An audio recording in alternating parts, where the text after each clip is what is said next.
WWF Fully Loaded in Your House would take place on July 26, 1998 from the Selland Arena in Fresno, California, with 9,855 fans in attendance. Advertising for this one would feature Triple H crotching Chop with a very carefully placed WWF logo here, and photos of DX in the background. Ah yes, Bash at the Beach. We're in for a treat here. For 98, this event would hit the Cox Arena on July 12th in San Diego, California, and really, could there be a more fitting location? Like, I don't know, maybe Florida, which I think they did. Either way, 10,095 fans would attend the event, bringing the attendance for both promotions in July pretty neck and neck. Like skinny dipping in the Shark Tank, somebody's going down. Is it just me, or are these taglines like neither clever or funny? I mean, I could probably think of a better one on the fly. How about something like, where the action is hotter than the sand? Okay, I guess that's really not that easy, that sucked. But I like this poster. It's a bit mysterious and menacing, though just like many others from the promotion, it doesn't make it very clear about what they're actually selling. Like, if you're not already familiar with the product, you probably have no idea what this is. Taking a look at the logo, you'll see that the In Your House logo keeps getting smaller and smaller. Like, where'd it go? The design here looks very military, which was common with WWF theming in general at the time, and probably also plays into the fact that the DX invasion of WCW took place just a few months before this, and judging by the poster, DX is the focal point of the marketing. One of my favorite wrestling-related logos of all time. It's very beachy, almost a tiki vibe going on here, and it sort of speaks for itself, so take a moment to soak it in. Alright guys, what's been missing here so far for WWF? Ding ding, yes, a Titantron. It's crazy how much even a smaller version of this set piece can add to the entry area. We see lots of steel tubing and chain link fencing with the event logo above the curtain, and just like many other designs from the year, we see this diagonal angle leading down to the aisle, which features a large WWF Attitude logo draped at the start of it. So, we've gone over this a million times, but the heavy theming of WCW was really one of the reasons it stood out the way it did. I mean, fast forward to the year 2000, where every set design looked the same, and they really lost an identity at that point. But here, I mean, just look at it. This is great stuff. A boardwalk, beach balls, lifeguard towers, and somebody actually had to truck all of this sand into here. And these video walls dressed up like straw huts. I mean, this is dedication. And the cloudy backdrop is backlit, which can really change the entire feel of the whole design with a quick change of color. Another key difference with WCW during this time were the rather large logos used for these events. Yeah, the WWF would step things up eventually, but it's clear that WCW set this standard of set designs, and particularly here in like 97 and 98. The ring hasn't changed since last month, still containing the same color scheme and generic company branding on the aprons. And no change here either. Well, I mean, obviously the logo, but other than that, it's as gray as a cloudy day. Graphically, we see the red and green from the event theming carried over here, with lower thirds featuring a red and black backing banner and the event logo, you guessed it, to the left. We see similar designs for the dual feed shots and elsewhere throughout the show. Love these lower thirds. They're really clean, feature nice build-in, and keep with the color scheme. Plus I love these little palm trees for the commentary team. And speaking of commentary, I'd like to point out that WCW frequently added elements of designs to their table, like the foliage seen here, and even to the employees themselves, such as these shirts and Tony's leis that he's wearing here. Tons of Austin stuff in the crowd tonight, which should come as no surprise. In fact, there are just a ton of signs here in general, but nothing that stands out too much. Alright, maybe WCW has some activity here tonight. Let's take a look. This person had trouble spelling Raven. There's a kid back here wearing a FUBU shirt. Holy crap, remember FUBU? This shirt's cool, I wish I had that. A lot of these event-specific shirts go for a pretty penny now. I wish I had some of these. One of the big events for the year would take place in August, on the 30th to be exact, with 21,588 fans packing into Madison Square Garden in New York City.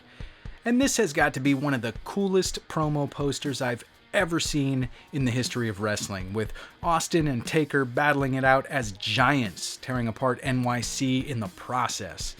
This is just great. Sturgis, South Dakota would host Road Wild on August 8th as part of the big Sturgis motorcycle rally, with a reported 8,500 fans attending the free event.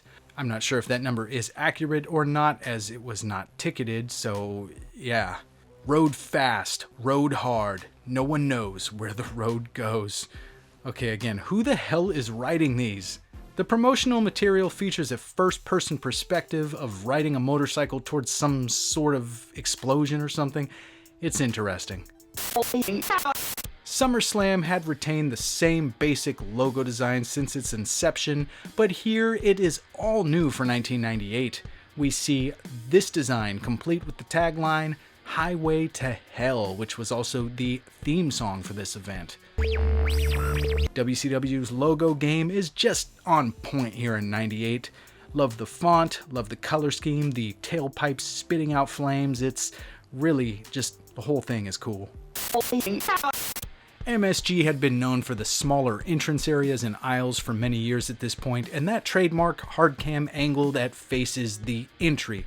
So it's no surprise to see that here. It's small but gets the point across, with functional gates featuring the WWF logo and the event logo above head. I've always liked these MSG setups, they're just really unique. Oh, and there was a Lion's Den match which took place in a different area of the arena and actually featured 2 video screens. This one, folks, is massive. I mean, look at that ramp. It's also dressed up to look like a road, which is cool because, Road Wild. The stage itself is rather simple in design, as other than a few logos for the event hanging in the back, it's mostly steel framing and lights. It looks more like a concert stage, which, I don't know, it might very well be. We finally see a unique ring design here, because while just about everything else like ropes, pads, steps, and all that remain the same, these red aprons make a huge visual difference. Oh, and I almost forgot. One major change that would take place here and moving forward would be the replacement of the steel ringside barriers in favor of these big, bulky, solid black versions that they would have for many years. The ring once again continues with the tradition of gray and black, with the only color coming from the logo placed under the feet of wrestlers. We also see that this ring is slightly elevated, with a set of steps going from the ground to a platform and then another set going up from the platform into the ring. And since this is an outdoor event and there is no arena lighting above head, this structure was erected around the ring so that everything could be seen come nightfall. And I have to say, the sunset shots from these outdoor shows always look really cool. Visual packages include these lower thirds, which tie into the color scheme just fine, but I never understood how or why they distort the aspect ratios for logos. This is clearly stretched taller than it should be, and it just looks really amateur. I don't know. What do you think? We see similar looks here for the double features. Also, I always liked how WWF would display these graphics for title matchups. As much as I love the dedication to theming that WCW has always had, just look at these lower thirds. I mean, they're not bad or anything, they're just really cheesy. The road, the bike popping a wheelie, the license plate. I mean, I guess it was 1998. The transitions in and out of replays feature an even larger version of this. Fans, who's got the good fans tonight? This one is funny. Goldberg effing sucks. A few old school WWF logos still, and that Madison Square Garden entryway always gets a bit rowdy. I mean, Look at this. It's just fun to watch. Lots of stereotypical bikers in attendance here. You know, leather, tattoos, long hair, big mustaches. I'm not sure that many of them follow wrestling, but I have to say that they seem to be into the show regardless. There are more signs than I expected, so I would imagine there's got to be some actual WCW fans here at the event. WWF Breakdown in your house, September 27th, live from the Cops Coliseum in Hamilton, Ontario, with an attendance of 17,405. This ad features DX standing on the set design for WCW Road Wild from last month. No, but in all seriousness, it is funny that WCW just had a show based on motorcycles and now Breakdown is road themed as well. Coincidence? I think quite possibly, actually. WCW would bring us Fall Brawl 98 War Games from the Lawrence Joel Veterans Memorial Coliseum. Holy crap, that's a long name. In Winston-Salem, North Carolina. 11,528 fans would attend the event on September 13th. The flyer here would feature a negative image of Raven and DDP from Slamboree earlier in the year with the tagline, "No retreat, no surrender, one rule, take no prisoners." Still a bit long for my liking. How about just stop at no retreat, no surrender? The logo. Well, it's a road sign. It fits what they're doing, so I can't actually complain about it. But it's a yellow sign with black font. It reminds me of that Owen Hart attire. Oh yeah, look, he's wearing it here tonight. I have and will forever like this logo. I mean, it's got a frickin' tank in it. This logo was created during a time in America where it was still cool to be like the G.I. Joe, the American hero. You probably couldn't even put a tank in a logo these days without being like ridiculed or canceled. I don't know. Everybody's sensitive. I'll probably be canceled for saying people are sensitive. We saw this one back in June for Fully Loaded, and really not much has changed. Obviously, the logo has, and the strange angle and offset alignment is gone, but it's much of the same. This design shares similar aspects to those like Sold Out, with its centered position video wall complete with lighting acting as the main set piece. We see event banners and additional lighting to the sides. It's funny because it's simple, yet it just has a presence to it. And though we got that unique ring last month, the generic Attitude Era ring returns here. I mean, it looks good, so I can see why they didn't bother spending money on new apron skirts for every show. This one features two rings, both identical in design, with yellow turnbuckle pads accenting the yellow in the matte logos quite nicely. And look at the size of those things. Could they have gotten them any bigger? By the way, I've always loved how much of a spectacle they would make out the lowering of the cage. I mean, look at all this frickin' pyro. Let's take a second to appreciate this intro. I swear, even by 98 standards, that doesn't look great. Like, it's bad. I really like these lower thirds. They stretch from edge to edge, which I prefer, and they keep things simple. Logo to the left, names in white, nice and clean. Double features follow suit, as do a few other visuals. And I love the sponsorship screen here, for obvious reasons. I love how the tank comes into screen to blast the lower thirds into place. It's stuff like this that could be both corny and absolutely fantastic at the same time. Like at the beginning where it runs over the font to get into position, that's just classic WCW stuff. By the way, love these Fall Brawl specific mics here. Usually it was just the WCW logo for all the previous events, so it's really cool to see something unique. That's actually kind of clever. We copy WWF. Lots of anti-WCW stuff here tonight. In fact, there are just a lot of signs here in general. Man, The Rock was definitely becoming a fan favorite at this point. Over at WCW, there's a lot more family-friendly stuff going on in the audience. No F-bombs or creepy sexual predator stuff, just moms and kids and NWO fans. The very first Judgment Day would come to us as an in-your-house pay-per-view event on October 18th, 1998, from the Rosemont Horizon in Rosemont, Illinois. 18,153 fans would attend. The promotional material features The Undertaker in front of a purple background with logos, sponsorship, and other information located below. WCW Halloween Havoc would take place in the MGM Grand Garden Arena in Las Vegas with 10,663 fans attending the event. The tagline here would be "The night when good battles evil." And I have to say, hey, that works. It's Halloween Havoc, it's spooky and all that good stuff. And the flyer works too, though maybe they could have incorporated wrestling into it somehow, like at least have a wrestler appearing somewhere maybe, but not gonna lie, this is probably my favorite of WCW for 1998, but I'm also a sucker for all things Halloween. The Judgment Day logo is simple by design, featuring this gray and red color scheme and fuzzy-ish looking font. That's really the only way I could describe it. Fuzzy-ish. The logo for Halloween Havoc always fit the theme, with the word Havoc shaped almost like a bat. Other versions feature pumpkins as the base, and really, any way you spin it, this one is just freaking cool. It's fun, it set the promotion apart, and I'm glad to see NXT using the whole theme still these days. Unfortunately, if you like change, well, there just isn't much of it here, because this is the same entrance area used for the previous month's breakdown with updated signage, and there would be some heavy competition from the other guys for October, because how can you compete with this? I mean, yeah, like half of it is essentially a blow-up prop, but still, this just has a presence.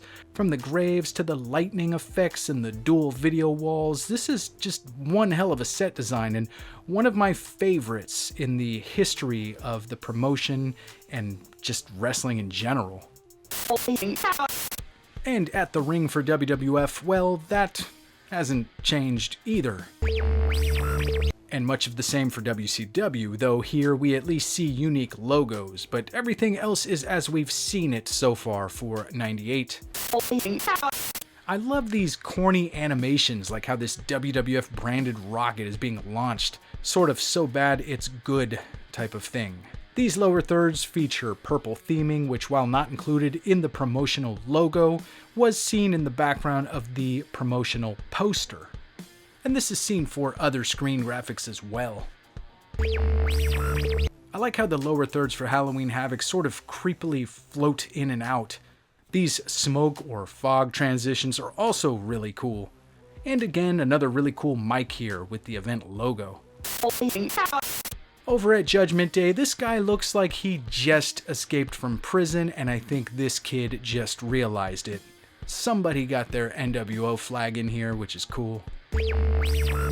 I swear, you've never seen so many dorky middle-aged white guys throwing up what looks to be gang signs until you've watched a WCW show. Between the Horsemen, For Life, DDP, the click sign, that Wolfpack W thing, I mean, they're all set tripping. November, a time for turkey, gathering with family, and of course, it's the month of the WWF Survivor Series. For 98, this one takes place on November 15th with 21,179 fans packing the Kiel Center in St. Louis, Missouri. And let's take a moment to appreciate this poster, because this right here looks like an album cover to a late 80s badass metal band. The tagline here would be "Deadly Game," which is seemingly tattooed here on the Skull's forehead. And lucky for us, there is more of this theming to come.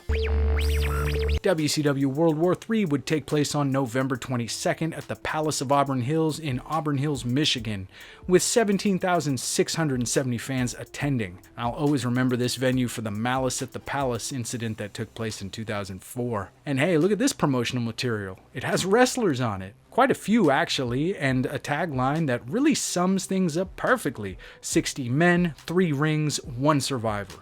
I mean, they did it. The logo for Survivor Series is one of the stronger from the era, with big bold yellow font and the WWF logo appearing front and center in all black. This is another example of the fine logo designs WCW had in the 90s. It's clean, it pops, it's unique without being gaudy. It's definitely one of my personal favorites. Okay, I'm gonna say that this is the stage of the year for WWF and rivals some of the detailed WCW sets we saw for this year. First off, the skull. It's the main piece of this design and it's just badass, and look at it up close, look at the details that you can see. And I especially like these glowing red eye sockets. Then there's the torches. They really add to the darkness and kind of the gothicness of this one. Finishing off this design, we see a rather large lighting structure above, adding a subtle touch of ambiance. This one is off to the side with the Survivor Series logo running straight from the back of the aisle facing the ring. I wish WWF would have had a few more unique set designs like this in '98 because, man, this one just really stands out to me. I'll never forget Survivor Series '98, specifically because of this design. This is one of the handful of WCW designs for '98 that follows this same sort of template with the center video wall, logos on each side in the background, and a giant backdrop behind that. It's simple, but the way they would incorporate these backdrops added a lot to the visual impact of these designs. We actually see event-specific ring aprons here containing the Survivor Series logo on all four sides, stretching from end to end. Everything else remains the same. And for WCW, we see 3 rings here, which was of course for the massive battle royal that World War III had been based around. These rings are staggered, with the center one being slightly closer towards the hard cam than the other 2 on the outside. And as far as design, well, much of the same here, with red turnbuckle pads and World War III mats being the exception. Lower thirds here feature the theming for the event with skulls and this sort of medieval looking backdrop. And this would be one of the few times for the year that we actually see building transitions for WWF, and I love it. Bracket screens follow suit, as do the dual screen presentations, which feature 2 different variations. And I still find it funny that they're using this dated Undertaker inflatable figure in late 1998. I mean, I get it. These things were probably expensive to make and you might as well get your money's worth, but come on, consistency. Names are shown with this explosion design, and while there aren't any build-in or build-out transitions, they are animated with these little explosions, however extremely basic. Elsewhere, we would see these rather cool transitions here, and then of course the graphics used during the Battle Royal follow suit. I do like how these fighter planes fly into the screen for the show open. Just another classic WCW thing. We see 2 McMahon signs that say the exact same thing, so I'm guessing that this is something maybe The Rock must have said recently on TV. We have Arn Anderson ringside here checking out the competition. These 3 guys dressed up like Kane, Mankind, and Goldust. That's pretty cool. And just a random little note here, they blurred out the birds for Austin here at the end for some reason on the network. Don't know if it was like that in the original presentation. I can't remember. Okay, something's up with this guy. Let's keep an eye on him. And I had no idea mullets like this still existed for kids in late '98. I mean, I know plenty of adults sort of hung on to them past their peak, but come on, for kids, like, we were even past the bowl cut look by this point. Mullets were way out. So many NWO fans here. I mean, it's clear that '98 was the high point. The WWF would host 2 pay-per-view events for December of 1998, beginning with the UK exclusive Capital Carnage, taking place on December 6th from the London Arena in London, England, with 10,441 fans attending the event. I'm not sure that they did their typical promotional material for the event, as I couldn't really find any, but the VHS box art features some of WWF's top stars in the midst of what appears to be a demonically possessed London. WWF Rock Bottom in Your House would see 20,042 fans pack the General Motors Palace in Vancouver, British Columbia. Following the theming of the event, it makes sense that the poster features a picture of The Rock performing his finishing move, the Rock Bottom. And closing off the year for WCW would be one of their big ones, maybe their biggest, Starrcade, coming from the MCI Center in Washington, D.C., with a whopping 16,066 fans in attendance. Who's next? The challenge has been issued. This one revolves around the main event between Goldberg and Nash, with the title and Goldberg's streak on the line. So it's no surprise that the man himself is featured on the poster, seemingly lost in space. The logo for Capital Carnage features this red, white, and blue color scheme with two unique fonts and that famous Attitude Era scribble normally seen under the WWF logo appearing here under the word Carnage.